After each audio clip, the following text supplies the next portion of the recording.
ధనస్సు వారికి కనుక చూసుకున్నట్లయితే ప్రస్తుతం మీకు 2026 సంవత్సరంలో అసలు గృహయోగం ఉందా లేదా అని అడుగుతున్నారు. అయితే ఈ యొక్క అంశాలు చెప్తుంది నేనైనప్పటికీ కూడా చెప్పిస్తుంది సాక్షాత్ లలిత అమ్మవారిగా భావిస్తూ, మొట్టమొదటిగా మీకు అర్ధాష్టమి శని నడుస్తుంది.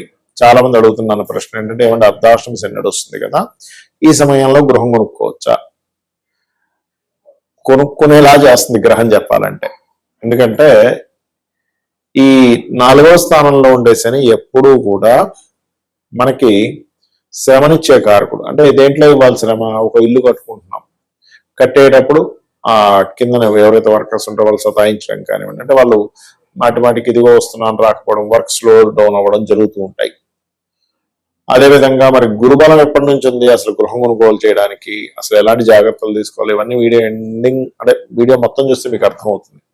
అయితే గురుబలం మాత్రం మీకు జూన్ మాసం నుంచి, అంటే 2026 జూన్ నుంచి 2027 జూన్ వరకు పరిపూర్ణంగా ఉంది, గుర్తుపెట్టుకోండి. అయితే ఇక్కడ ఏంటంటే గురుబలం ఉంది కానీ ఎక్కడో ఆగుతుంది. దీనికి కారణం ఏమిటి? ఒకటి అర్ధాష్టమ శని. కాబట్టి మీరు నవగ్రహాల్లో ప్రత్యేకంగా మీరు శని రాహుకు సంబంధించిన దానాలు ఇస్తూ ఉండాలి. అంటే నువ్వులు మినుములు ఎక్కువగా ఇస్తూ ఉండాలి. అలాగే 4th హౌస్ అనేది గృహం ఒకటే కాకుండా వాహన స్థానంగా కూడా చెప్తారు. కాబట్టి ఓన్ డ్రైవింగ్, మీకు మీరే డ్రైవ్ చేసుకుని వెళ్ళేటప్పుడు కొంచెం ఈ మంచు బాగా చీకటి ఇలాంటి ప్రదేశాలకు వెళ్ళినప్పుడు కొంచెం చూసుకొని డ్రైవ్ చేయండి. అదేవిధంగా మరి గృహయోగం అనేటువంటిది ఉందండి. కొంతమందికి ఎలా ఉంటుందంటే గృహం ఉంది కానీ అందులోకి వెళ్ళలేకపోతున్నాం, ఇంకో దగ్గర ఎక్కడో మాటిమాటికి రెంట్కి ఉండాల్సి వస్తుంది, లేనట్లయితే మా పూర్వీకులు ఉంది మాకు రావట్లేదు, లేనట్లయితే మేమే కట్టుకుందాం డబ్బులు పట్టుకుని తిరుగుతున్నాం కానీ దొరకట్లేదు అంటూ ఉంటారు. మనీకి లోటేం లేదు కానీ మాకు గృహం దొరకట్లేదు అంటారు. దానికి కారణం ఏమిటి అంటే మీ పర్సనల్ చార్ట్ లో ఎక్కడో గృహయోగం స్ట్రక్ అయ్యే యోగం ఉంటుంది. దానికి మీరు ఏం చేయాలి? నవగ్రహాల్లో పర్టికులర్ గా చంద్రగ్రహము కుజగ్రహం అని ఉంటాయి, గుర్తుపెట్టుకోండి. చంద్రుడు కుజుడు, ఈ చంద్ర కుజ గ్రహాల దగ్గర దీపారాధన చేస్తూ ఏ రోజుల్లో చేయాలి?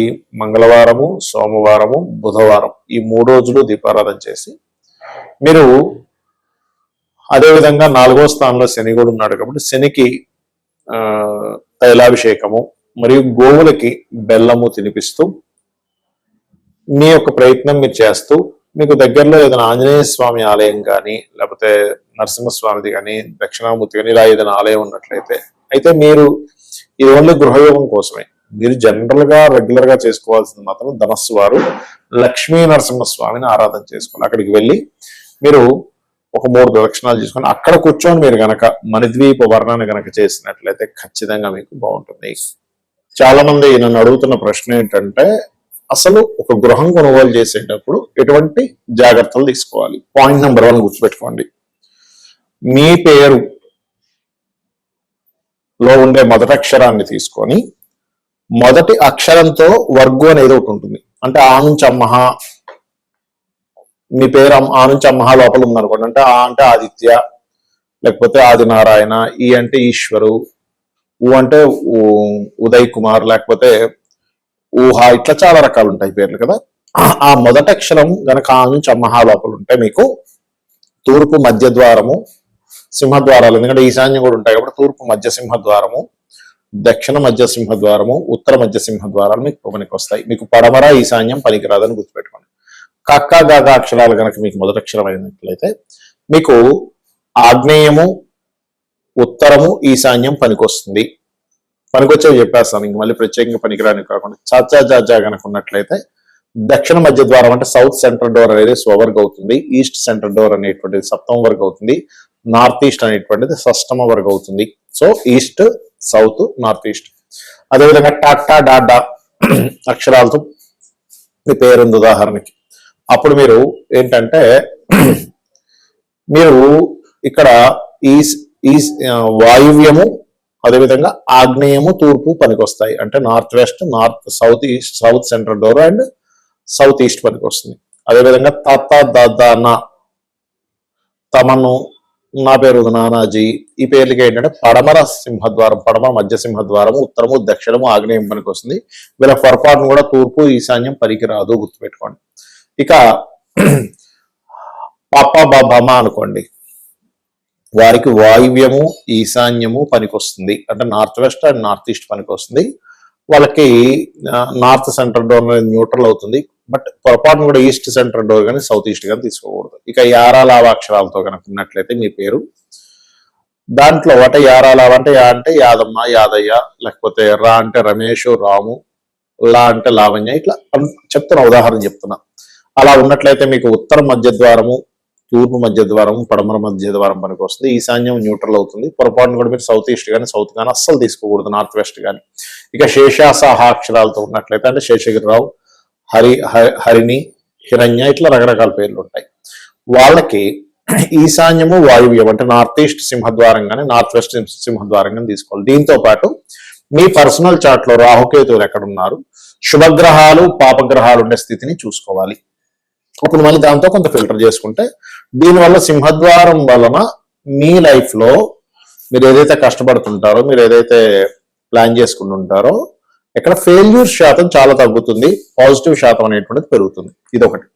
రెండవది, ఎప్పుడు కూడా మీరు మీ జాతక చక్రంలో మీ పేరు మీద గృహయోగం ఉందో లేదో చూసుకోండి.